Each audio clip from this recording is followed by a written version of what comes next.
Hi, one of our very popular common questions with our customers is, what should you do with your hydrangea come fall? Should I cut it back? Should I leave it alone? What happens? What should I do? So the very simple answer is leave it alone. One of the things you want to do is water it well. Make sure it goes into the winter with lots of moisture.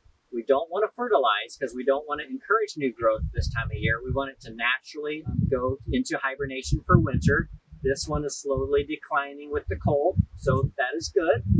And we want to keep it well mulched, so several inches of wood shredded mulch is really good for your hydrangea.